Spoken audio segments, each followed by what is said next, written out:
حضور علیہ الصلوۃ و تسلیم کو جب ماں باپ کی یاد آتی تھی تو حضور کی آنکھوں میں آنسو آ جاتے۔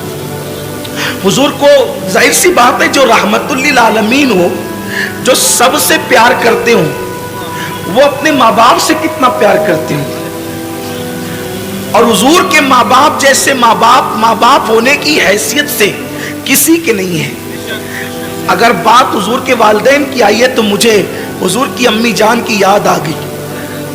حضور کی امی جان سیدہ آمنہ جب لوگ دور جہالت میں جیتے تھے تو اس وقت حضور کی امی کے پاس اتنا علم تھا کہ حضور کی امی شاعری کرتی تھی، شاعرہ تھی حضور کی امی جان۔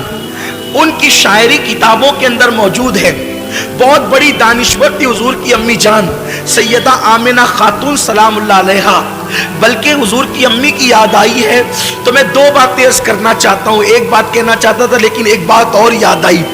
حضور علیہ السلام کی عمر جب 6 سال کی ہوئی تو اس وقت حضور کی امی کا وصال ہو گیا، حضور کی والدہ کا وصال ہو گیا۔ وصال کا سبب یہ چیز بنی کہ حضور کی عمر 6 سال کی تھی۔ حضور کی امی جان نے کہا میرے شہزادے محمد، تم نے اپنے والد کی زیارت نہیں کی ہے، ایک کام کرو کہ تمہارے والد کی قبر یثرب میں ہے، یعنی موجودہ مدینہ منورہ۔ اس وقت وہ مدینہ نہیں بنا تھا، یثرب اس کہلاتا، یثرب میں ہے تمہارے ابا کی قبر۔ چلو تم نے باپ کا چہرہ تو نہیں دیکھا، تم کو والد کے مزار کی زیارت کرا کر کے لاتی ہوں۔ حضور علیہ السلام 6 سال کی عمر میں پہلا سفر کرتے ہیں۔ حضور کا یہ پہلا سفر ہے 6 سال کی عمر میں، اور 6 سال کی عمر میں پہلا سفر حج کے لیے نہیں ہے، تجارت کے لیے نہیں ہے، نماز کے لیے نہیں ہے، بلکہ مزار کی زیارت کے لیے۔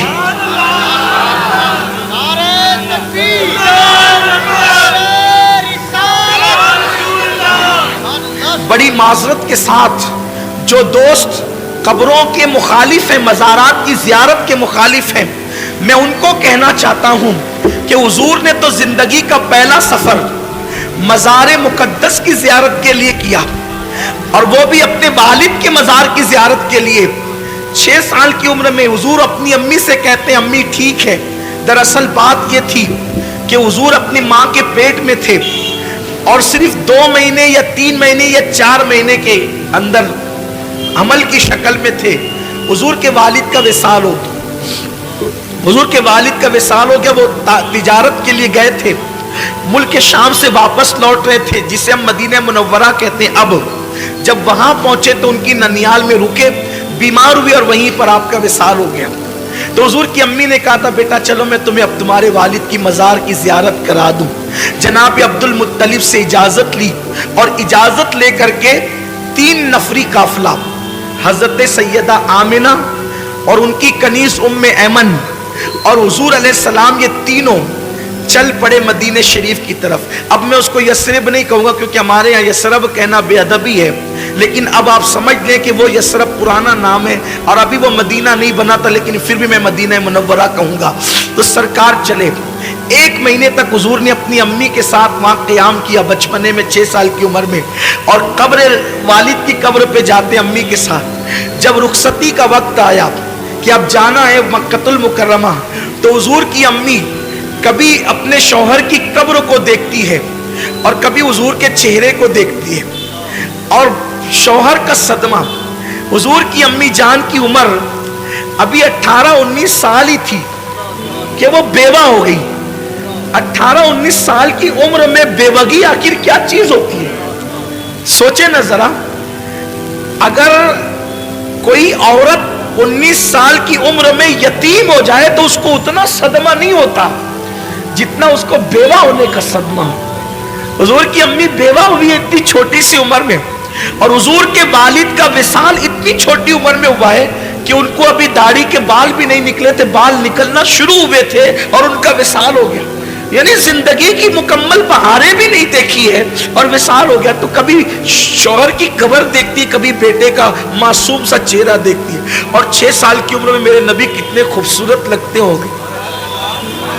جس کے گالوں کی قسم قرآن یاد کرے والضحیٰ کہہ کر، جس کے زلفوں کی قسم یاد کرے قرآن واللیل کہہ کر، جس کی ماں کو قرآن گویا کہ مطلع فجر حق کہے. آخر اس رسول اعظم جب بچے لڑکپن کی طرف جاتے ہیں تو بڑے خوبصورت لگتے ہیں, جب جوانی کی طرف جاتے تو بڑے حسین لگتے ہیں. عام بچے بھی خوبصورت لگتے ہیں, تو جس کی صورت خدا بھاتی ہو اس کے شباب کا عالم کیا ہوگا. گود میں عالم شباب, حال شباب کچھ نہ پوچھ.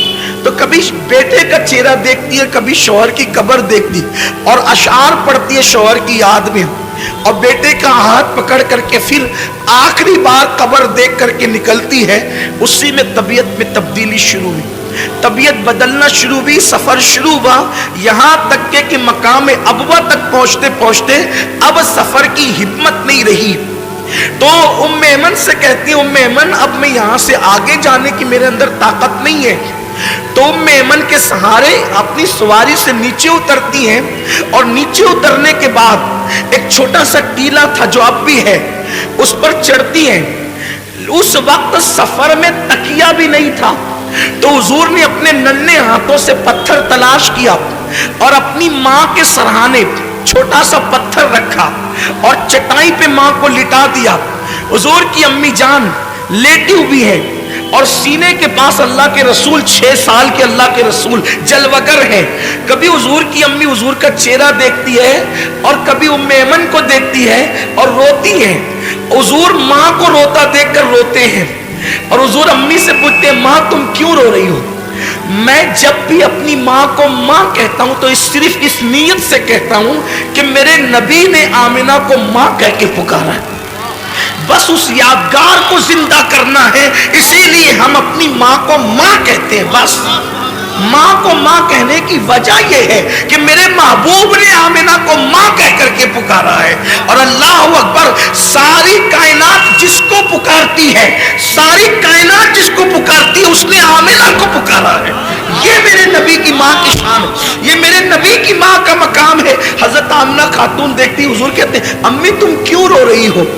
تو ام ایمن کا ہاتھ پکڑ کر چہرہ رسول کا دیکھ کر کہتی ہے, ام ایمن اب میں بچوں گی نہیں, یہ میری آخری ساعتیں ہیں.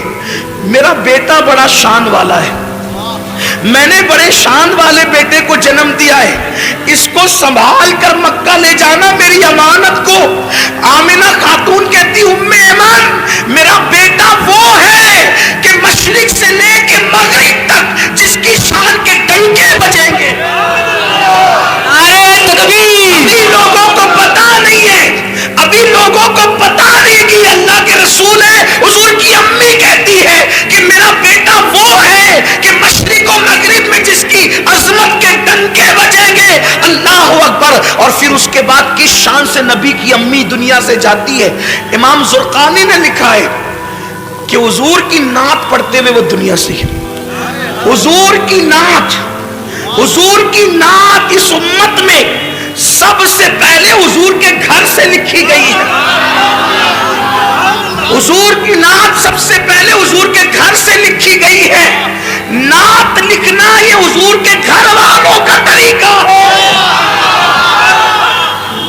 حضور کے گھر سے حضور کی نعت سب سے پہلے نعت حضور کے گھر میں لکھی گئی. یا تو حضور کے چچا حضرت ابو طالب نے نعت لکھی, یا حضور کی امی جناب آمنہ نے حضور کی نعت لکھی. اب